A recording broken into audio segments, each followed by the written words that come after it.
सोनपुर गांव में एक गरीब बुढ़िया रहती थी। उसके 3 जवान बेटे थे, आकाश, विकास और प्रकाश। बुढ़िया के पास थोड़ी सी खेती थी। वह रात दिन मेहनत करती, लेकिन भूमि विशेष उपजाऊ नहीं थी, इसलिए बहुत मेहनत के बाद भी अनाज कम पैदा होता। परिवार की गुजर बसर में बड़ी कठिनाई होती थी। जैसे तैसे दिन रात गुजरता था। एक रात बुढ़िया अचानक बीमार पड़ गई। वह अपने बेटे के भविष्य को लेकर चिंतित हो उठी। खेती तो पहले ही बहुत कम है, तीनों भाई में कहीं बंटवारे की नौबत आ गई तो निश्चित ही वे भूखे मर जाएंगे। अभी उनका शादी ब्याह होना भी बाकी है, कैसे उनका जीवन बीतेगा। अभी तो हम हैं तो जैसे तैसे चल रहा है, मेरे मर जाने के बाद क्या होगा। यह चिंता करते हुए वह सारी रात जागती रही। सुबह बुढ़िया ने तीनों बेटों को अपने पास बुलाया।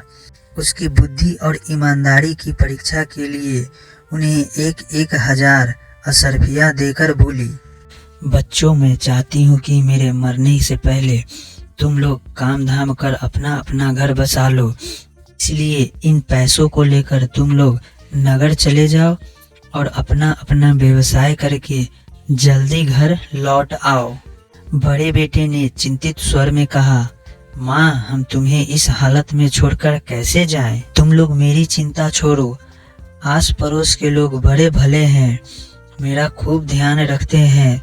वैद्य जी भी आकर देख ही जाते हैं, वो भी तो पड़ोस के ही हैं। इतना सुनने के बाद रुपए लेकर तीनों पुत्र अलग अलग नगरों के लिए चले गए। आकाश, जो बुढ़िया की बड़ा बेटा था, उसने चलते चलते सोचा, माँ ने पेट काट कर ये रुपए बचाए होंगे। इन रुपये को किसी व्यापार में लगाकर जी तोड़ परिश्रम करूँगा, खूब धन कमाऊँगा, ताकि इस उम्र में माँ को खेतों में फसल काटने की जरूरत न रहे। जीवन भर वह हमें पालने के लिए कष्ट झेलती रहती है। यह सोचकर उसने नमक का व्यापार शुरू कर दिया। वह रोज सुबह मंडी जाता, नमक के बोरे खरीदता, उन्हें अपनी छोटी सी दुकान में लाकर बेच देता। नमक की जरूरत तो हर घर की होती है, अतः उसकी बिक्री भी खूब होती, मुनाफा भी नगद हाथ लगता। कुछ ही महीनों की लगातार मेहनत से बड़े बेटे की दुकान दुगनी तिगुनी होती गई। वह रहता भी बड़ी सादगी से था। काम में सहायता के लिए उसने नौकर चाकर भी रख लिए कि मित्र उसे गलत आदतों में घसीटने की कोशिश करते। वह उनके संग उठता बैठता अवश्य था, किंतु न मद्यपान करता, न दारू पीता, नशा कुछ भी नहीं करता। उसका मित्र सभी मिलकर हमेशा उसकी सादगी का उपहास करता, उसे धिक्कारते।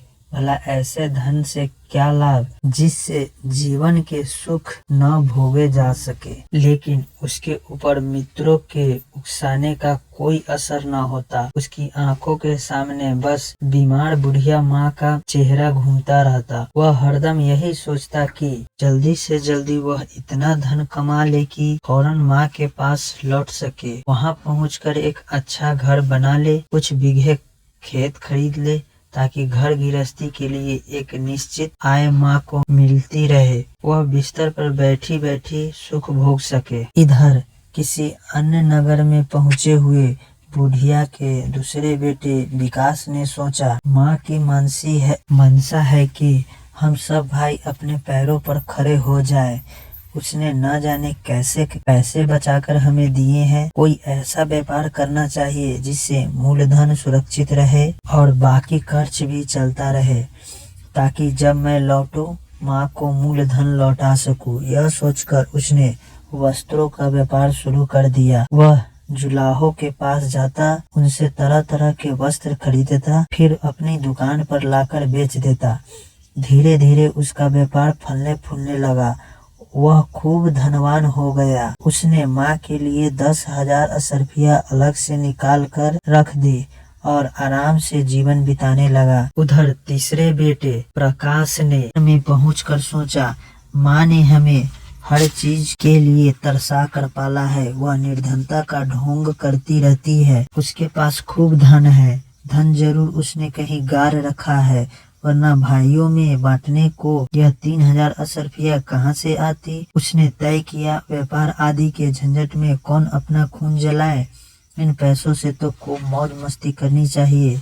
जब खत्म हो जाएंगे तो घर लौट जाऊंगा। माँ का क्या है, फिर से पैसा निकाल कर देगी। यह सोचकर प्रकाश ने अपना सारा धन मंदमास और ऐशो आराम में लुटा दिया।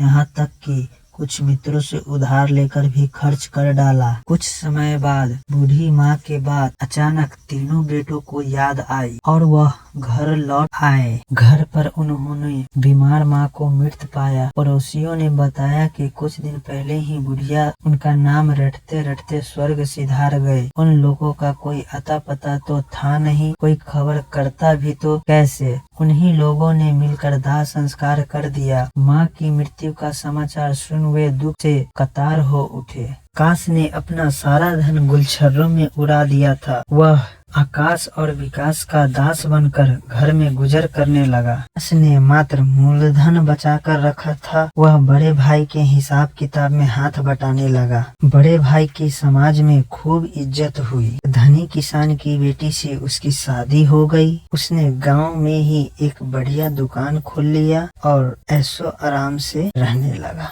शिक्षा बच्चों, अवसर का लाभ हमेशा सोच समझकर उठाना चाहिए।